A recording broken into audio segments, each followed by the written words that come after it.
Hello, Christy here with Stitch Pray Love. Welcome back to my channel, or welcome to my channel, whichever is appropriate for you. I have gotten quite a way through my Bucilla, I think this was Arctic Santa kit? Anyway, I've only gotten one ornament completely finished, and that's this particular snowflake. I like the way that turned out. The one thing about these snowflakes is there's just so much cutting. I just got done going all the way around this one, and then I always have to go back and, clip off the black, the ink, because I don't always get that, the first time around. Let me start on this one. One thing that you want to remember to do so that you don't get your thread caught while you're doing embroidery is to do all the embroidery and the appliquing first, and then go back and get your sequins so that your thread doesn't get caught. One thing that I did with the sequins, if you look, you've got to be careful. If you don't cut the whole thing out before you start to stitch the sequins on, you might be tempted to, when you get done with a sequin, go across someplace that's going to be cut out. So especially on the little, I don't know what you call these things on a snowflake, the points, 6 points, I had to go through and do them individually. And just so that I didn't take any chances on snipping, I just did a zigzag. I went back and forth across instead of up and down those. Another thing that I really needed to do, I had to go in first before I did these sequins, because as you can see, it's really close and it would have made it tough to cut that out around those sequins. So I went in and I snipped these areas first, and then I did my sequin work. One thing that I did forget to do, I just wasn't paying attention, is on the snowflakes, you're supposed to put a white sequin on top of the snowflake before you put the bead. I just didn't do it, but I added a dark blue one instead of a white one on this, just to kind of bring in the blue.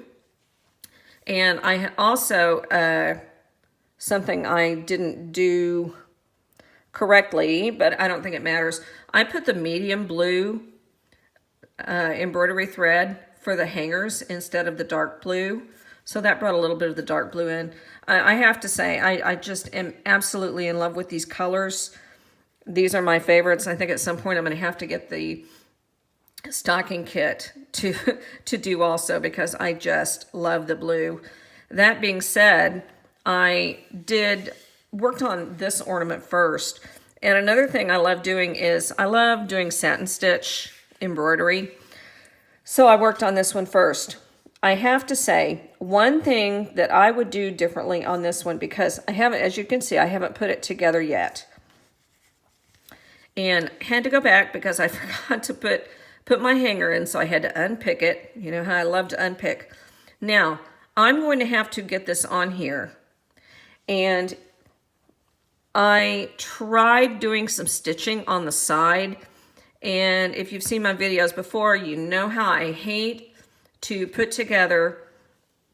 stitch together two different colors of felt, because I don't like to mismatch my embroidery thread. So I decided not to stitch it. And what I'm going to do instead is I'm going to go through and I'm going to hot glue here, and go ahead and glue this part on. Now, I have an idea that I may do a video on at some point. I don't see anything wrong with hot gluing it, but I do have an idea for stitching, but it would, again, deviate from the directions. So I might have to do a how-to video on that one, because it would probably be too hard to try and describe it just looking at it. So anyway, I'm ready to, and as you can see, I don't put the cardboard in there. I usually don't have a problem with, I think they're firm enough without the cardboard. So I'm ready to glue that one. Also loved this one because, again, it's got that satin stitch. one thing that I needed to do on both of these is to make the little, let me get the picture. Okay, the packages call for a little ribbon tie, and I've made the tie. I'm just trying to figure out how to actually make the bows before I tack those on. So I haven't done those quite yet. But anyway, so I've gotten finished with this one. Again, forgot to put a sequin in the middle of that, but I think it turned out okay. I don't really think it's missing anything. So I'll be ready to glue this particular one together really soon and get that done. So actually, all I have to finish, oh, my Santa. I've got the Santa about done. One of the things I did on the Santa, the work on his beard called for, oh, what do you call it? I forget what you call that stitch. Look at it, Christy. You do this every time. An outline stitch. Since they were so curvy, I didn't want to do an outline stitch, and I wound up doing a back stitch. And I'm happy enough with the back stitch. If you do an outline stitch, you run the risk of exposing more of the dye or the ink, and I didn't want to do that. One thing I might have done is I used 2 strands. I might use 3 if I do this again. I'm not quite done with him. I still have some little pieces, his eyebrows and his beard. Now, again, I was able to make a pretty clean back. I'll talk about this piece in just a minute. But the directions tell you, again, to start stitching things down to the back. And when you do that, you're going to have to stitch through to the back on other pieces. And if you've seen my videos, you know that I like to have as clean a back as possible. So what I did instead is I cut out the back piece for reference, and then I cut out the front pieces and I put them together. I lay them down, and then I start stitching the front pieces together, you know, putting them back on that back piece to make sure everything's matching up as well as it can. So I stitched, what did I do first? I stitched the beard to the face. I did stitch his hat. No, I did not. I stitched, what did I do? I think I stitched the hat underneath. And instead of, oh, and then the, what do you call this? The brim of his hat, the fur brim. I didn't want, this was going to be completely white in the back, and I didn't like that. So I cut this part of the white down. I cut this piece. It looks kind of like a do-rag, like a Santa biker. And, but I didn't have, I don't know, for starters, I wasn't really sure how to do it. All I knew was I didn't want to have the, you know, the blue stitching back here. So I cut this piece and fitted it to his hat so that it would match. And then I was able to, you know, stitch around so that back's pretty clean. Like I said, I've got a couple of, I need to finish his eyebrow. I've got one done. And then I need to do his mustache, and then I will glue those pieces, and then he's about done.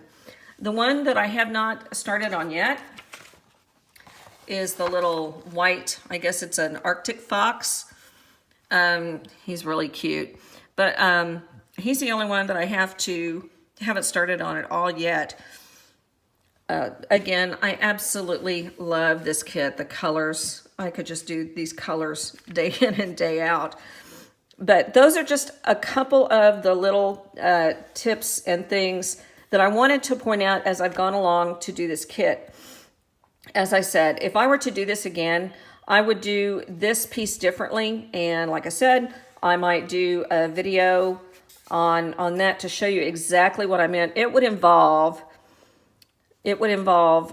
stitching this part to this part before I even stitch any of this together. I would have done, done the front of this, but then stitched the back to the front of this, not using a whip stitch, but maybe a running type stitch just to keep it together. Again, I think the hot glue will, I think it'll do just as well.